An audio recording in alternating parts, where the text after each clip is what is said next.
作为一个靠滑板起家的品牌 ，Supreme 一直不忘初心，将滑板周边作为品牌文化的核心。在最初的时候 ，Supreme 招的店员都是滑板手。在2019年年初，一个名为 Ryan Fuller 的潮流收藏家就与 Sotheby 拍卖行合作，拍卖了自己收藏的从1998年到2018年20年间 Supreme 发售的248块滑板，全世界仅此一套。估计100万美元左右。虽然 Supreme 是以滑板起家，但是现如今 Supreme 服装发售量和热度已经远远的超过了滑板。就算直接称它为服饰类品牌也不为过。许多当今潮流领军人物，像女神 Rihanna、侃爷 Kanye West 等，都自发的为 Supreme 打起了广告。所以说，当今街头潮流品牌的老大非 Supreme 莫属。从诞生至今 ，Supreme 的品牌价值就已经超过了10亿美金。红底白字的 Box logo 早已奉为无可替代的品牌经典。近几年 Supreme 的风潮更是席卷了国内，无论是潮流明星、选秀 rapper， 还是时尚达人，个个都化身疯狂粉丝，以各种渠道收藏 Supreme。Supreme 是怎样一步一步从一家小店走到时尚界的宠儿的？这一期我们就一起来聊一聊吧。Supreme 的起源1994年，它的创始人立志要让这个品牌成为纽约街头文化的标志，而1994年就正好碰上了 Kaos、武当派这些街头文化和潮流艺术大师的出道。而潮流是什么？你买它们的时候，或者心中种草的时候，是为了借这些品牌随大流去出风头，还是真的喜欢这个牌子？有了解它的渊源和文化呢？说起潮流文化，我们绕不开它的起源 ，Shawn Stacey 创立的品牌 Stacey。看着这个极具涂鸦个性的 logo 设计，是否已经足够吸引人眼球，撞击你的记忆点了呢 ？Stacey 创立于1980年代美国东海岸，由于地区的关系，品牌最开始是从冲浪元素里寻找设计灵感。由于那个时候品牌 logo 过于单一工整，所以 Shawn 本人准备做不一样的 logo 设计。他就把自己的签名印在了冲浪板上，并在冲浪板展售会上进行售卖，同时也制作了一批印有 Stacey T 恤作为纪念品。结果没想到几天早会下来，滑板没卖出去几个，倒是卖出去了一对 Stacey 的 T 恤。接着他便创立了 Stacey 品牌，成为潮牌的鼻祖。在曼哈顿终于开设了属于自己的店铺，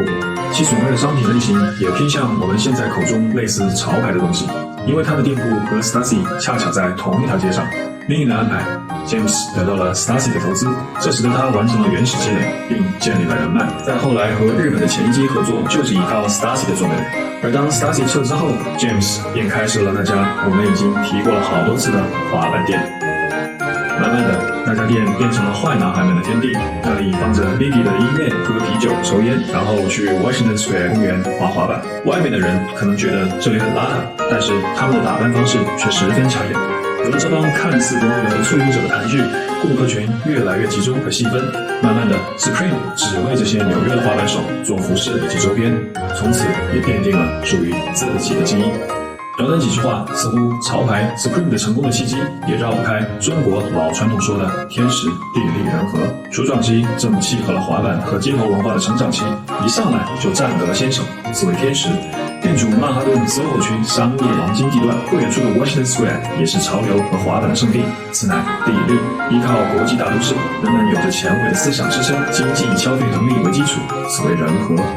但成功的 James 似乎从来不人和。他不接受采访，更不去做宣传，因为他的眼中，媒体和大众都会自觉或者不自觉地扭曲或曲解他精心培养的品牌概念，言多必失，小心谨慎，让品牌保持了神秘，又恰到好处地让人肃然起敬。去看看他们的官方网站，真是纯粹的让人感觉 Supreme 不是人间烟火。其实这只天外飞仙也在逐渐地扩大着自己的产品线，从 T 恤和卫衣到一条完整的运动服饰线和时尚生活线。但是他却从未为主要客户们所唾弃，因为 James 从不为金钱妥协，也异常清醒地认识到，能立足这么长时间的一个最重要的原因，就是这么多年来的 Supreme 一直试图创造自己独特的身份标识和审美，他们需要做到对整个产品线的理念统一。所以在迄今25年的大部分时间里 ，Supreme 一度被局限成为专门为拿着香烟推云吐雾的滑板手、涂鸦艺术家、地下电影制作者和说唱歌手提供一个杂乱的小众俱乐部。对于 Supreme 来说，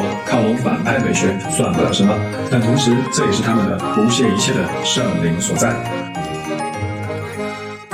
作作为西方的街头潮流圣地，纽约是 Supreme 的发源地，而90年代的东京就是亚洲潮流文化的第一先锋。到访纽约的日本人藤原浩，凭借敏锐的商业触觉，把 Supreme 带到了日本，助推当时已经形成气候的米元素文化，使得 Supreme 这个品牌在日本藏家圈里回响热烈。一开始 James 对海外市场还有些犹豫，但他看到了日本街头文化萌芽已久，Babe、Undercover、Neighborhood 等本土街头品牌已经相当优秀，最终从1998年在日本开设第一家分店后，便一发不可收拾，现时已经增至6间，比全球其他地方的 Supreme 店加起来还要多。其中虽然在美国的店铺只有3家，但 Supreme 却一直坚持在美国本土生产。能持久的品牌，最终还是要靠质量说话。别的不说，简单的想一想，因为滑板手的动作会经常磨地以及摔倒，就可以想象得知这些军用级别的面料何等的耐操。虽然这确实会掏空你的钱包，但总体还是值得。所以在 Supreme 昂贵的价格背后，确实包含了品质的保证，但同时价格中包含的文化附加值，如果你愿意为其买单，那也是实打实的一个愿打一个愿挨。不过在国内还是不要去谈什么文化、什么信仰，大部分都是噱头。毕竟中国6亿人口月收入1000人民币，这话可是克强总理说的。所谓的品牌文化以及品牌信仰这些虚头巴脑的东西，靠的还是长时间并且稳定的购买力，两者缺一不可。除了有持续对品牌信仰的经济能力做支持，反问国内潮流文化才兴起多少年，品牌忠诚度又有多少年？咱们还处于解决盗版问题的阶段，更别说对比发达国家对潮流的认知度、自身对街拍的理解、穿搭和审美的个人能力了。这句话你一定不爱听，但确实是事实。我就想问你，你长这么大看过画展吗？或者艺术展什么的？可能顶多去过 cosplay 看人物吧。所以我们的底蕴还不够去支撑和支持一个潮牌的鉴定，也可能正是有这些肉眼可见的差距，让我们着实不能理解这个售价达人民币300块的 Supreme 爱之红砖，还有这个3万的 Supreme 热水袋也需要500块人民币。所以 Supreme 就像一个骄傲、个性独特、对谁都不特别照顾、对谁都爱屌不屌、专做自己事情的文化潮人。他们自己的品牌只在自己全球11家店里售卖，不管你是明星还是总统，在限量发售的原则下，要么你到店里排队来买，要么你就花2-3倍以上的价格从各种黄牛手上买。再不济，请下去二级市场淘到了假货，官方可不负责任。Supreme 也从不搞代言，只玩联名。如果你不是圈里最屌、最有影响力的，可连一句话都不想跟你说。坚持做自己的东西，不冲销量，不搞规模，不图快钱，也不管你是谁，有多少钱，不为不卖，就是这么刚。就这样过去了将近快30年，这个独立品牌就这么任性的一手塑造出咫尺一家的反派美学，远远超越传统滑板品牌所能企及的成就。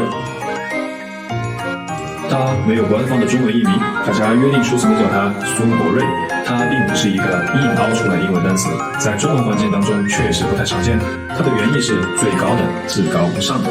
是的，最后一点点时间，我们留给他老是被弄错的发音，买不起还读不对的话，活的就不要太卑微。跟着我最后念一遍 Supreme。哦 ，sorry， 是 Supreme。